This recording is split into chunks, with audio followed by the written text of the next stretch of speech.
The second decree presents the breaking of the Creator's law in history, and it was prophesied in the book of Revelation, chapter 14, verses 8 to 10.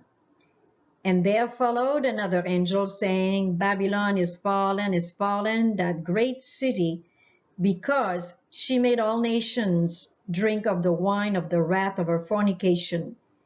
And a third angel followed the first and the second, saying with a loud voice, If any man worship the beast and his image, and receive his mark in his forehead or in his hand, the same shall drink of the wine of the wrath of God. As we look historically at the first papal supremacy, it was a secondary application of prophecy.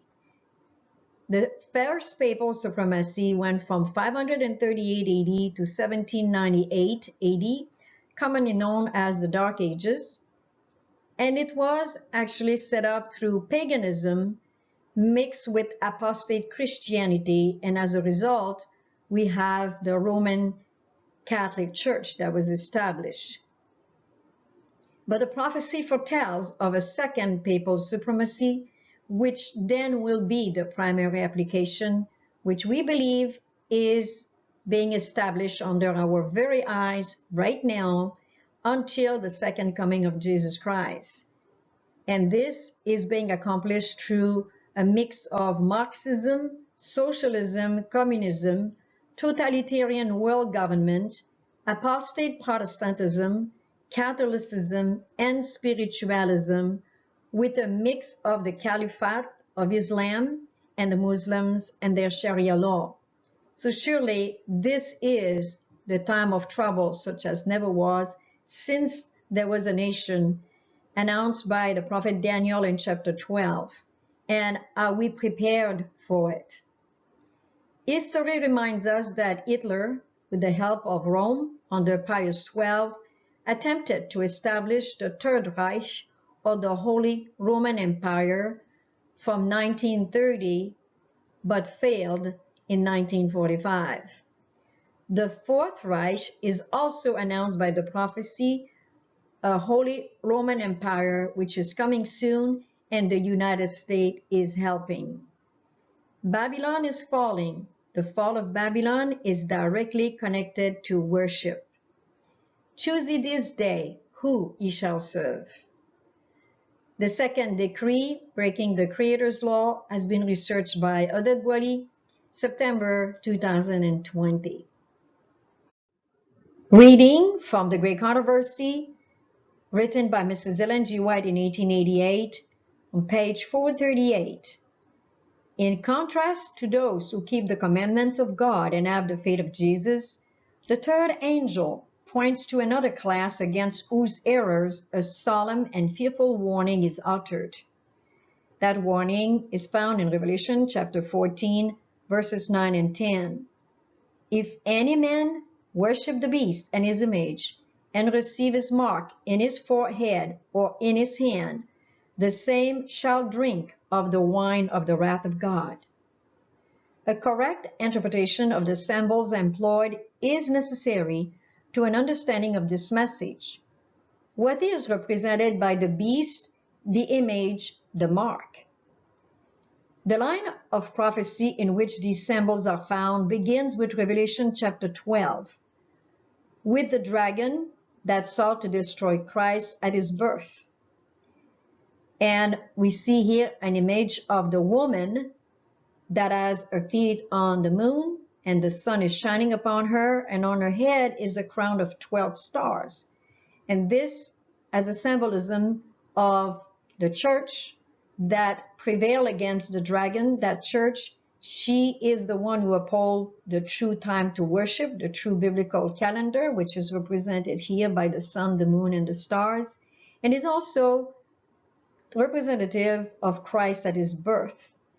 The dragon is said to be Satan, and we find that in Revelation chapter 12, verse 9, that great dragon was cast out, that old serpent called the devil and Satan, which deceived the whole world. He was cast out into the earth, and his angels were cast out with him. And it continues, it was that moved upon Herod to put the Savior to death. But the chief agent of Satan in making war upon Christ and his people during the first centuries of the Christian era was the Roman Empire, in which paganism was the prevailing religion. Thus, while the dragon primarily represents Satan, it is, in a secondary sense, a symbol of pagan Rome. In Revelation chapter 13, verses 1 to 4, we read, "And I stood upon the sand of the sea, and saw a beast rise up out of the sea, having 7 heads and 10 horns, and upon his horns 10 crowns, and upon his heads the name of blasphemy. And the beast which I saw was like unto a leopard, and his feet were as the feet of a bear, and his mouth as the mouth of a lion. And the dragon gave him his power and his seat and great authority." And we remember the dragon is Satan. "And I saw one of his heads as it were wounded to death, and his deadly wound was healed. And all the world wondered after the beast. And they worshipped the dragon, which gave power unto the beast, and they worshipped the beast, saying, Who is like unto the beast? Who is able to make war with him?" Continuing with the Great Controversy, page 439, in chapter 13, verses 1 to 10 of the book of Revelation is described another beast like unto a leopard, to which the dragon gave his power and his seat and great authority. This symbol, as most Protestants have believed, represents the papacy, which succeeded to the power and seat and authority once possessed by the ancient Roman Empire, or the pagan Roman Empire. Of the leopard-like beast it is declared, "There was given unto him a mouth speaking great things and blasphemies. And he opened his mouth in blasphemy against God, to blaspheme his name and his tabernacle, and them that dwell in heaven. And it was given unto him to make war with the saints, and to overcome them, and power was given him over all kindreds and tongues and nations." This prophecy, which is nearly identical with the description of the little horn of Daniel 7, unquestionably points to the papacy.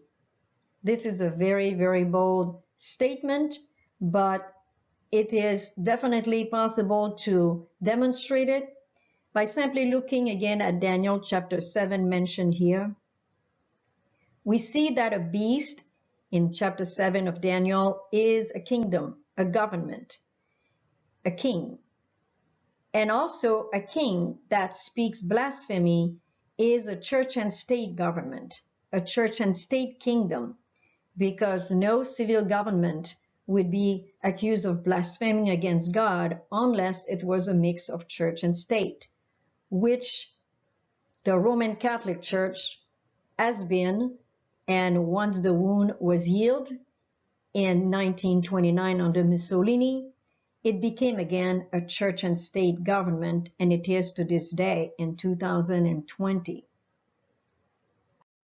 Continuing with the Great Controversy, page 439, we read, "Power was given unto him to continue 42 months. And says the prophet, I saw one of his heads as it were wounded to death. And again, he that leadeth into captivity shall go into captivity. He that killeth with the sword must be killed with the sword." The 42 months are the same as the time and times and the dividing of time.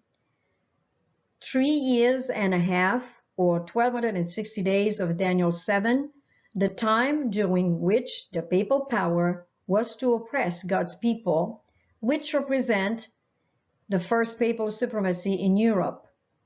This period began with the establishment of the papacy in AD 538 and terminated in 1798. At that time, when the papacy was abolished and the Pope made captive by the French army, The papal power received its deadly wound, and the prediction was fulfilled. He that leadeth into captivity shall go into captivity. A short explanation of Daniel 7, which we refer to here, verse 25, and he, the little horn, shall speak great words against the Most High, and shall wear out the saints of the Most High, and think to change times and laws. And they shall be given into his hand until a time, times, and the dividing of time. In the prophecy, especially if we refer to Daniel and the word time, time represents 1 year. Times, plural, would be 2 years, and the dividing of time, half a year, for a total of 1 plus 2 plus 1.5 would be 3.5 years, or 1260 days, or 42 months. Since the 1260 days are based on symbolism, because of the little horn symbolism, then it becomes, according to the prophecy hermeneutic, 1260 days of years. Therefore, the first papal supremacy lasted from 538 AD to 1798 AD, which is exactly 1260 years. Reading now from the Great Controversy, page 440. At this point, another symbol is introduced.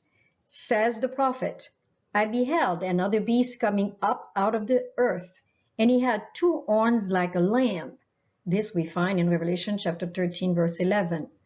Both the appearance of this beast and the manner of its rise indicate that the nation which is represented is unlike those presented under the preceding symbols. The great kingdoms that have ruled the world were presented to the prophet Daniel as beasts of prey, rising from the 4 winds of the heaven, strove upon the great sea. Daniel chapter 7, verse 2. In Revelation 17, an angel explained that waters represent peoples and multitudes and nations and tongues. This is in verse 15 of Revelation 17. Winds are a symbol of strife.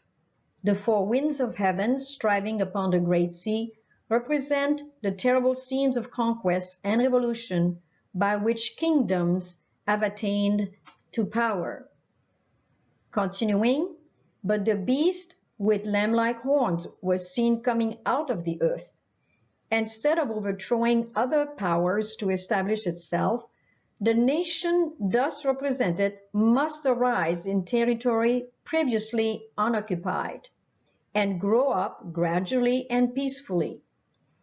It could not then arise from the crowded and struggling nationalities of the old world, that turbulent sea of peoples and multitudes and nations and tongues. It must be sought in the Western continent. What nation of the New World was in 1798 rising into power, giving promises strength and greatness, and attracting the attention of the world?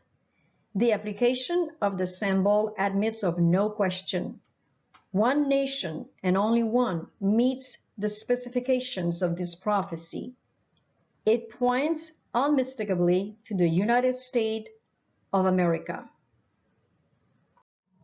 Continuing with the study of Revelation 13 and the book The Great Controversy, page 441. And he had 2 horns like a lamb. The lamb-like horns indicate youth, innocence, and gentleness, fitly representing the character of the United States when presented to the prophet as coming up in 1798. The Christian exiles who first fled to America sought an asylum from royal oppression and priestly intolerance, and they determined to establish a government upon the broad foundation of civil and religious liberty.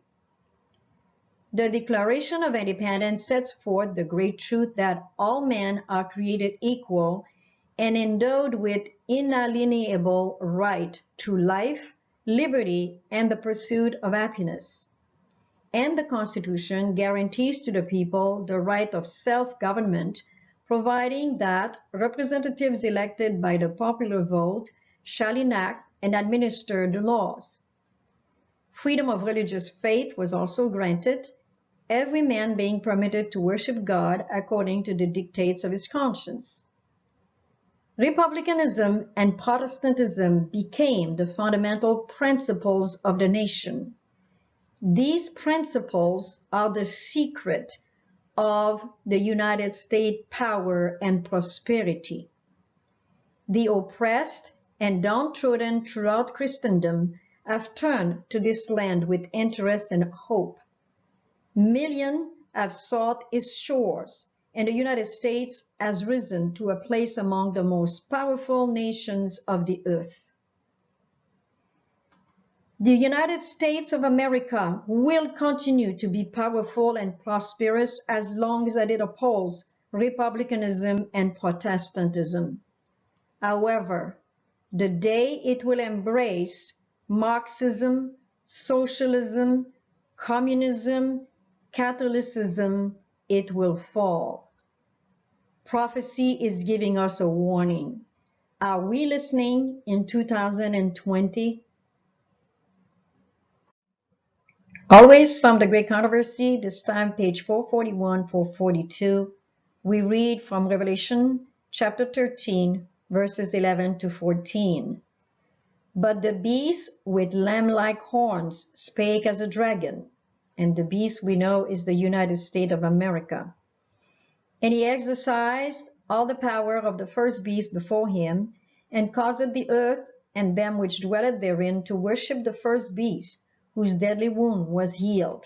And we saw the wound was caused in 1798 by the French army, and the Vatican at the time lost its civil power. It was only a church power for a while, but under Mussolini in 1929, just before the Second World War, the power of the church and state was given back to the Vatican, saying to them that dwell on the earth that they should make an image to the beast which had the wound by a sword and did live. The lamb-like horns and dragon voice of the symbol point to a striking contradiction between the professions and the practice of the nation thus represented. The speaking of the nation, we are told here, is the action of its legislative and judicial authorities, which is the civil power combined with the court power, the court of law. By such action, it will give the lie to those liberal and peaceful principles which it had put forth as the foundation of its policy. The prediction that it will speak as a dragon and exercise all the power of the first beast plainly foretells a development of the spirit of intolerance and persecution that was manifested by the nations represented by the dragon, which is in Europe under the first papal supremacy, the Roman Catholic Church, the Bishop of Rome, and this is a combination of the dragon and the leopard-like beast, which we saw. That statement that the beast with two horns caused the earth and them which dwell therein to worship the first beast indicates that the authority of this nation, which is the United States of America, is to be exercised in enforcing some observance which shall be an act of homage to the papacy. Such action would directly be contrary to the principle of this government, to the genius of its free institutions, to the direct and solemn avowals of the Declaration of Independence, and to the Constitution. That's quite an ordeal. The founders of the nation wisely sought to guard against the employment of secular power on the part of the Church, with its inevitable result of intolerance and persecution. The Constitution provides that Congress shall make no law respecting an establishment of religion or prohibiting the free exercise thereof, and that no religious test shall ever be required as a qualification to any office of public trust under the United States. Only In flagrant violation of these safeguards to the nation's liberty, can any religious observance be enforced by civil authority. But the inconsistency of such action is no greater than is represented in the symbol. It is the beast with lamb-like horns, in profession pure, gentle, and harmless, that speaks as a dragon. And this is the warning we were talking about previously, and now it's being confirmed. It's a prophecy, and it will and might very well be coming under our very eyes again, come to pass, but who is listening? From the book The Great Controversy, now page 443, combining with the book of Revelation, saying to them that dwell on the earth that they should make an image to the beast. Here is clearly presented a form of government in which the legislative power rests with the people, a most striking evidence that the United States is the nation denoted in the prophecy. But what is the image to the beast, and how is it to be formed? The image is made by the two horned beasts and is an image to the first beast, which is the Roman Catholic Church, the papacy of the old time, the first papal supremacy. It is also called an image of the beast. Then, to learn what the image is like and how it is to be formed, we must study the characteristic of the beast itself, the papacy. When the early church became corrupted by departing from the simplicity of the gospel and accepting heathen rites and customs, she lost the spirit and power of God. And in order to control the consciences of the people, she sought the support of secular power.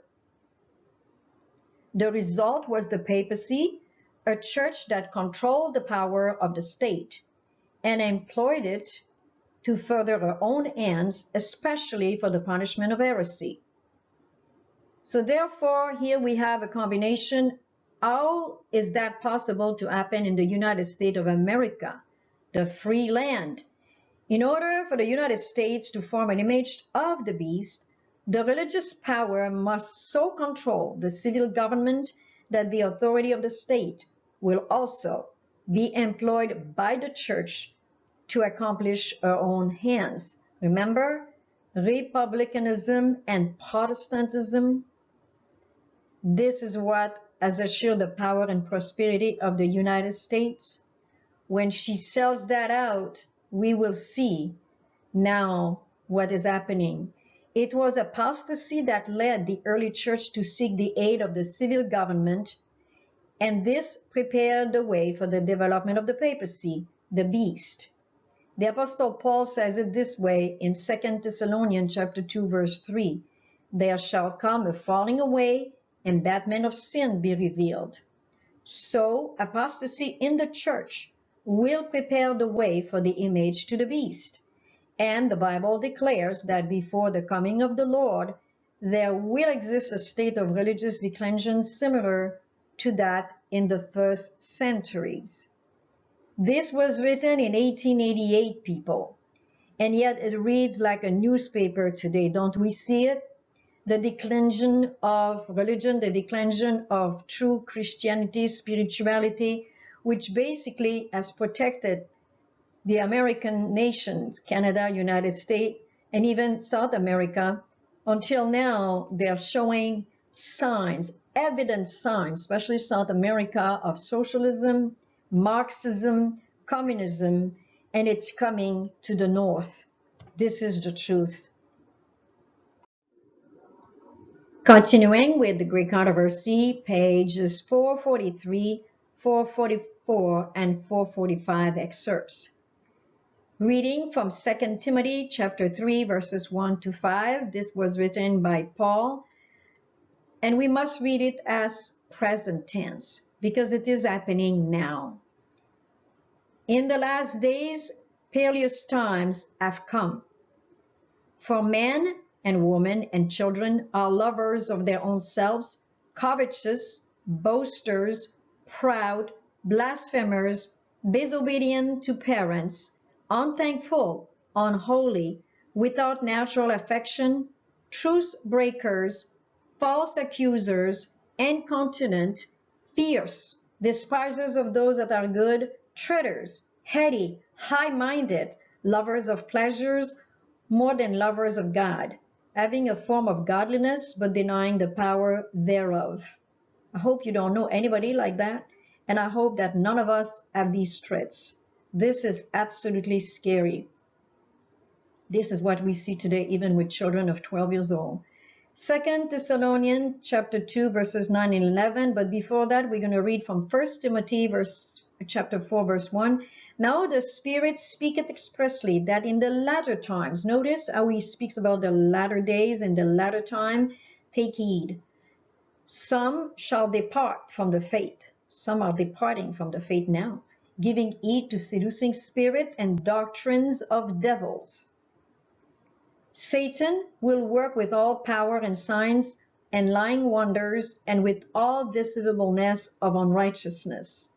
And all that received not the love of the truth, that they might be saved, will be left to accept strong delusion that they should believe a lie. This is 2 Thessalonians chapter 2, 9 to 11. This is reading like a newspaper again, doesn't it? When this state of ungodliness shall be reached, the same result will follow as in the first centuries. The apostasy of the Roman Catholic Church, which had been mingling with paganism, and now we know the result in history of the Dark Ages of persecution and a lot of killing and bloodshed. The wide diversity, of belief in the Protestant churches is regarded by many as decisive proof that no effort to secure a forced uniformity can ever be made. So people do not believe that this will ever be repeated. But there has been for years in churches of the Protestant faith a strong and growing sentiment in favor of a union, and that union is based upon common points of doctrine. Does it not smell like ecumenism to you? And the World Council of Churches? To secure such a union, the discussion of subjects upon which all were not agreed, however important they might be from a Bible standpoint, must necessarily be waived. That is definitely Roman Catholic Church. That's ecumenism for you. When the leading churches of the United States, listen people, uniting upon such a point of doctrines as are held by them in common, shall influence the state to enforce their decrees and to sustain their institutions, then Protestant America will have formed an image of the Roman hierarchy, and the infliction of civil penalties upon dissenters will inevitably result.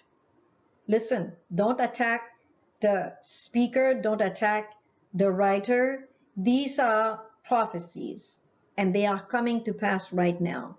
You can continue to deny it as much as you like, but what you see is what you get right now. Marxism is in our midst, and we know that communism is coming, mingled with everything else you can think of. Daniel chapter 12 is coming to pass, a time of trouble, such as never was since there was a nation. Revelation chapter 13, verses 16 and 17 continues, the beast with the two horns calls or commands all, both small and great, rich and poor, free and bound, to receive a mark in their right hand or in their foreheads. And that is, my friend, what you do and what you think. And that no man might buy or sell, save he that had the mark or the name of the beast or the number of his name. This is real. This is reality. It is not fiction. Wake up, America. Wake up, Canada too.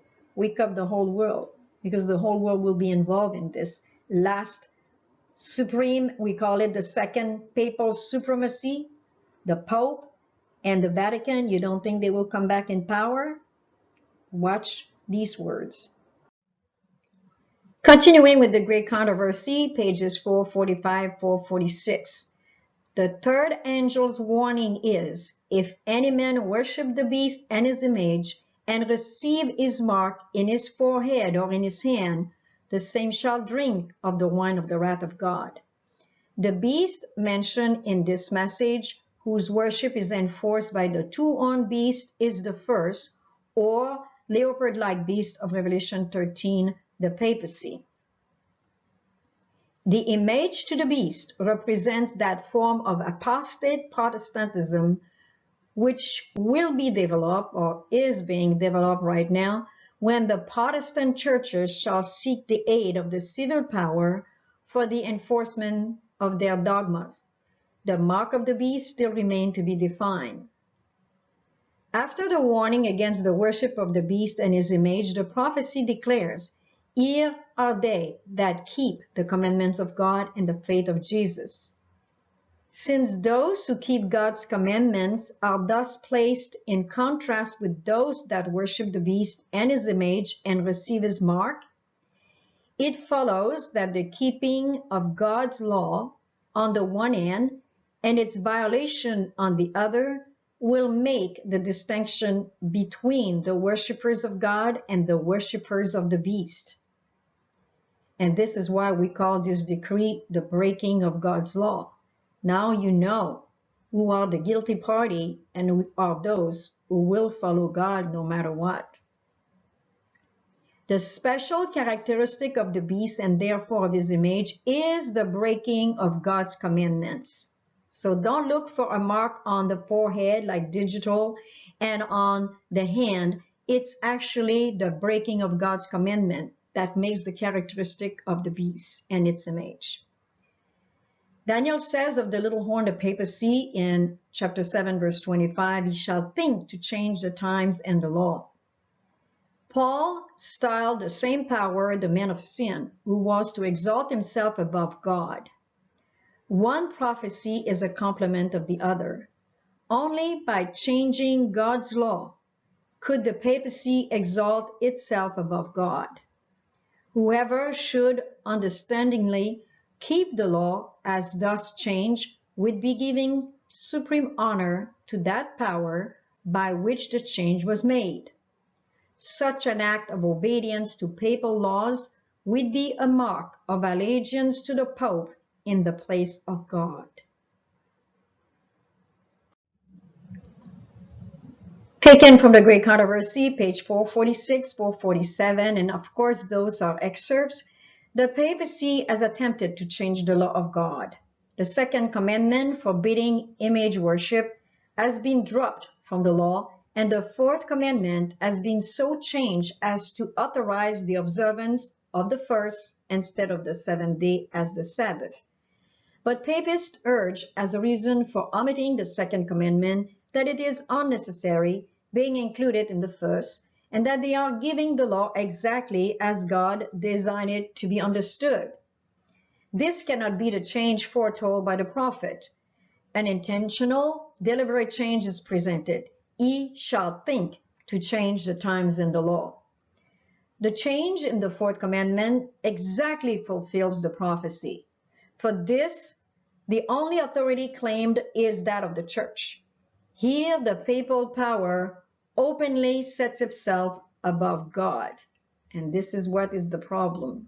He shall think to sit on the throne of God, while the worshippers of God will be especially distinguished by their regard for the fourth commandment, since this is the sign of his creative power, and the witness to his claim upon man's reverence and homage. The worshippers of the beast will be distinguished by their efforts to tear down the Creator's memorial, to exalt the institution of Rome, which is Sunday keeping.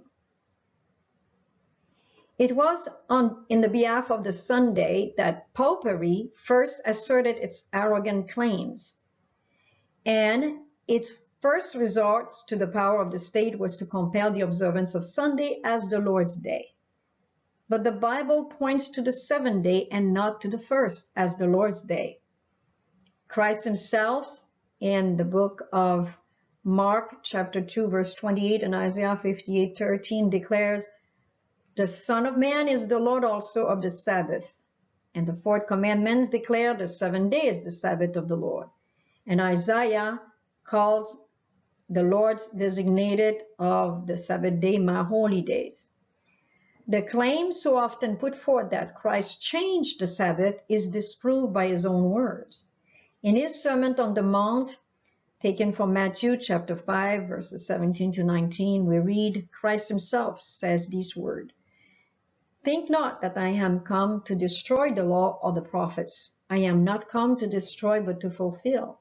For verily I say unto you, till heaven and earth pass, one jot or one tittle shall in no wise pass from the law, till all be fulfilled. Whosoever therefore shall break one of these least commandments, and shall teach men so, he shall be called the least in the kingdom of heaven.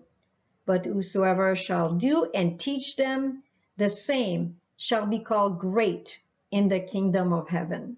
So you see, your choice is based on the commandment of God or the commandment of the papacy. That's the choice. And apostate Protestantism was coming along very fast in prophecy. Continuing with page 448 of the Great Controversy, as the sign of the authority of the Catholic Church, papist writers cite the very act of changing the Sabbath into Sunday, which Protestants allow of, because by keeping Sunday strictly, they acknowledge the church power to ordain feasts and to commend them on the sin. What then is the change of the Sabbath but the sign or mark of the authority of the Roman Church, the mark of the beast? And keep in mind as well now, maybe 10 years, 15 years ago, the Catholic Church allowed the parishioner to keep as well Saturday. They said that it counts for Sunday because of the lack of priests they have now.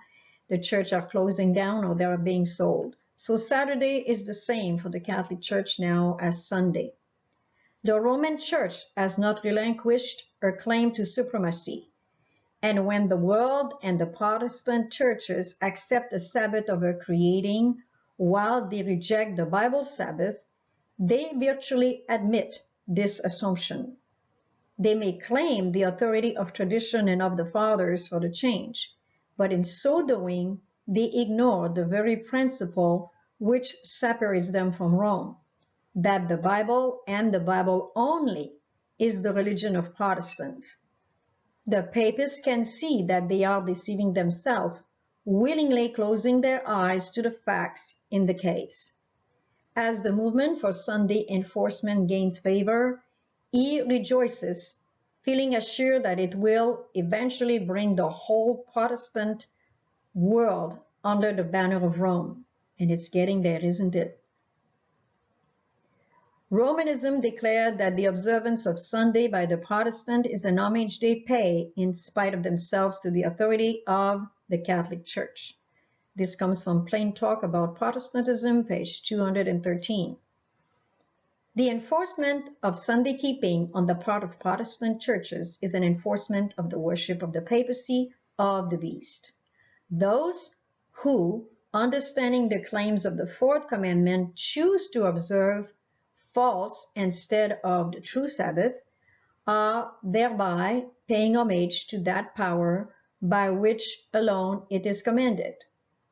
But in the very act of enforcing a religious duty by secular power, the churches would themselves form an image to the beast. Hence, the enforcement of Sunday keeping in the United States would be an enforcement of the worship of the beast and his image. Still referring to the Great Controversy, pages 449 and 450.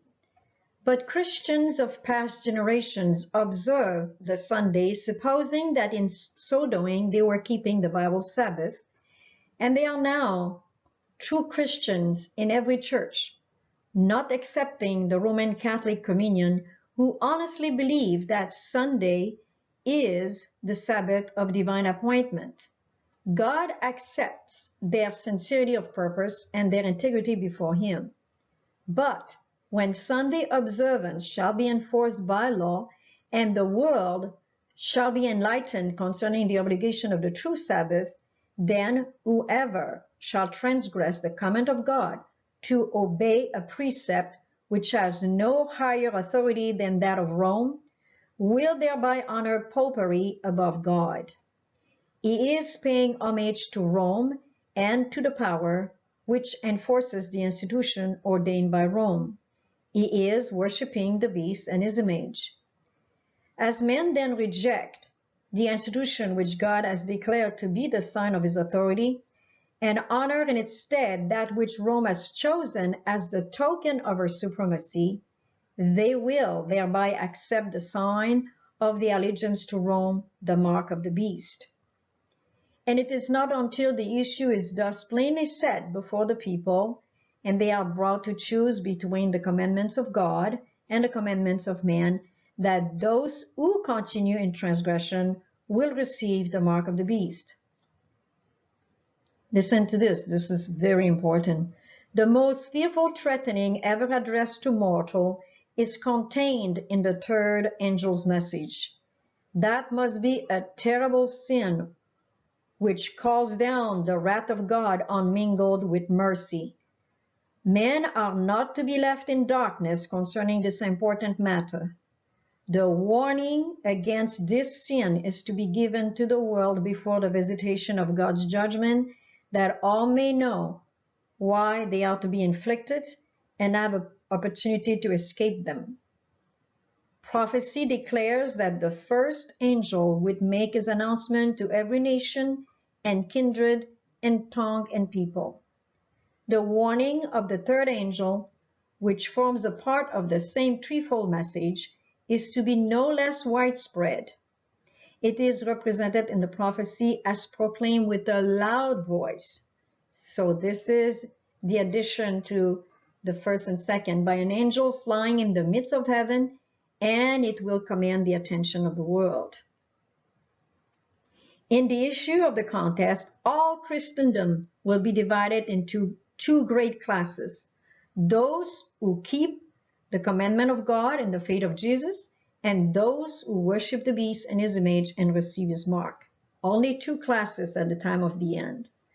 Although church and state will unite their power to compel all, both small and great, rich and poor, free and bound, to receive the mark of the beast, according to Revelation 13, verse 16, yet the people of God will not receive it.